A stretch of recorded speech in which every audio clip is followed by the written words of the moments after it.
नमस्कार दोस्तों, आज का जो वीडियो है टोटल लेडीज़ और जेंट्स के लिए है, जिसे हमने नाम दिया है कदम चाल। केवल अपनी चालों पे ध्यान देना है और अपनी सांसों पे ध्यान देना है।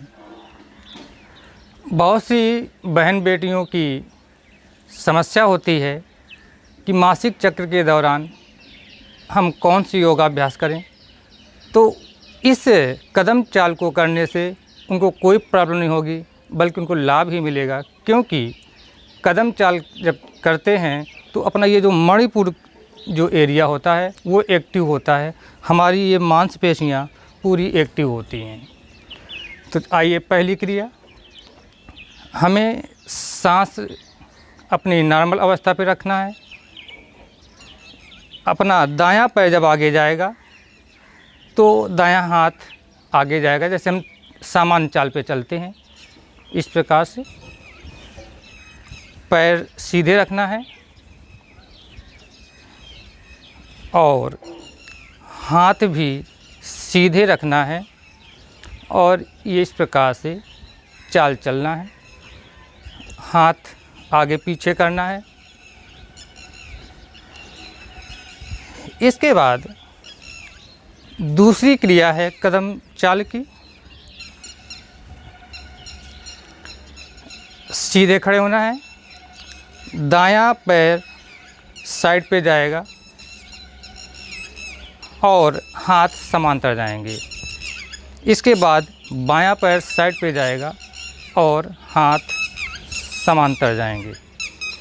बहुत सी बहन बेटियों की समस्याएं होती हैं कि प्रेगनेंसी के दौरान हम कौन से योगाभ्यास करें। तो ये जो कदम चाल है ये प्रेगनेंसी के दौरान भी हम कर सकते हैं। अगर डॉक्टर ने बेड रेस्ट कहा है तो नहीं करना है, डॉक्टर की सलाह पे करना है। अगर आप स्वस्थ हैं, कोई प्रॉब्लम नहीं है, तो इस कदम चाल को कर सकती हैं। ये दूसरी क्रिया। इसके बाद फिर समान अवस्था पे, अब बायां पैर, ये कदम चाल की दूसरी क्रिया। इसके बाद चलते हैं कदम चाल की तीसरी क्रिया। आपका पोजीशन यही होगा, बस जो हाथ हैं ऊपर जाएंगे, प्रणाम मुद्रा पे, कान से सटे हुए जाएंगे हाथ। कैसे? दायां पैर साइड पे, इसके बाद फिर समान अवस्था पे, अब बायां पैर जाएगा साइड पे और हाथ ऊपर जाएंगे। बहुत से जो कुछ उम्र दराज लोग हैं उनको बीपी की समस्याएं हो जाती हैं, डायबिटीज़ की समस्याएं हो जाती हैं, तो वो इस कदम चाल को कर सकते हैं, कोई समस्या नहीं होगी। बस हमको सांस जो है बीपी पेशेंट को सामान्य रखना है, गहरी सांस पे योगाभ्यास नहीं करना है।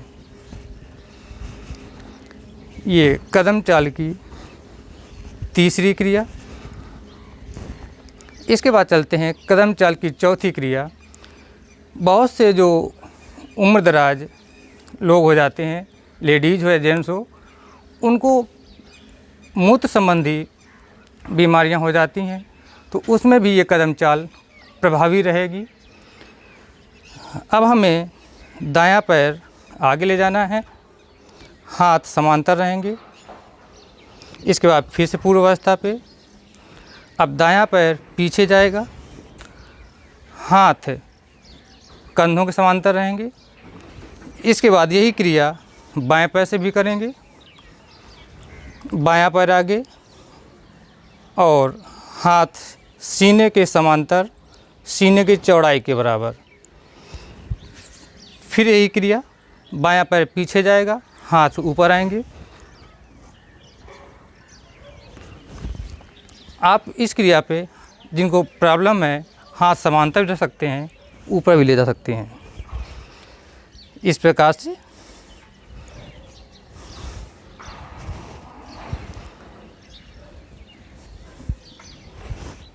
बाएं पैर से। अब इसी क्रिया को अपने हाथों को ऊपर ले जाना है। दाहिना पैर आगे किया, दोनों हाथ कान से सटे हुए ऊपर की ओर प्रणाम मुद्रा पे। इसके बाद फिर समान अवस्था पे। अब दाहिना पैर पीछे ले जाएंगे और हाथ ऊपर की ओर प्रणाम मुद्रा पे। बायां पैर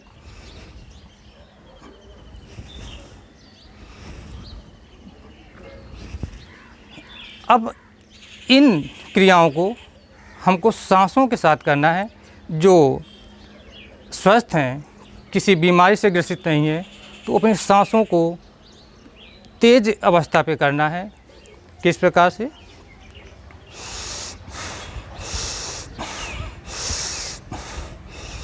आप सांसों की लय और पैरों हाथों की चाल पे गौर करें।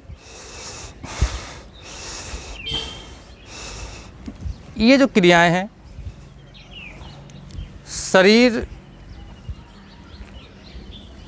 को एक्टिव करती हैं और माइंड को भी एक्टिव करती हैं, क्योंकि यहाँ पे शरीर और दिमाग दोनों काम चल रहा है। कब हमको सांस लेना है, कब छोड़ना है।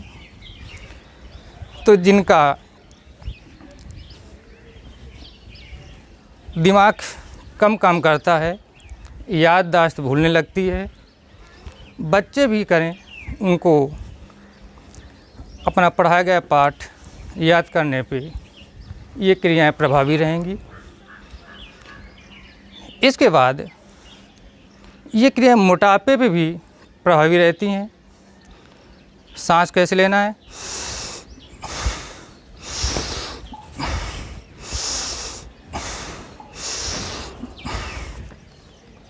अगला पैर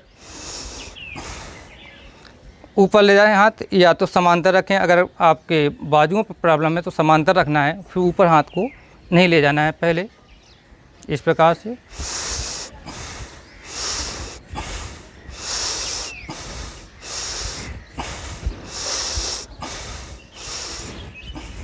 यही क्रिया अब हाथों को ऊपर ले जाएं।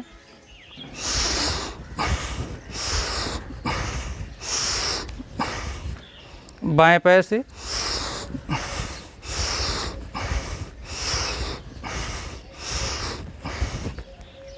ये क्रियाएं मोटापे को भी कम करेंगी, क्योंकि जब हम ये क्रियाएं करते हैं, अगर हम ये क्रिया कर रहे हैं, हाथ इस प्रकार से ले गए, तो ये शरीर का जो फैट है ये कम होगा।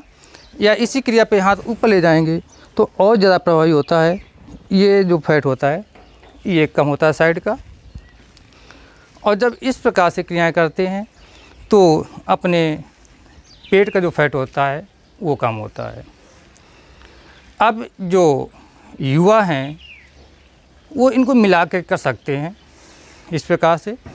1 2 3 4 5 6 7 8 8 7 6 5 4 3 बदल 2 1 2 3 4 5 6 7 8 8 7 6 5 4 3 बदल 2 1 2 3 4 5 6 7 8 8 7 6 5 4 3 बदल 2 1 2 3 4 5 6 7 8 8 7 6 5 4 3 बदल 2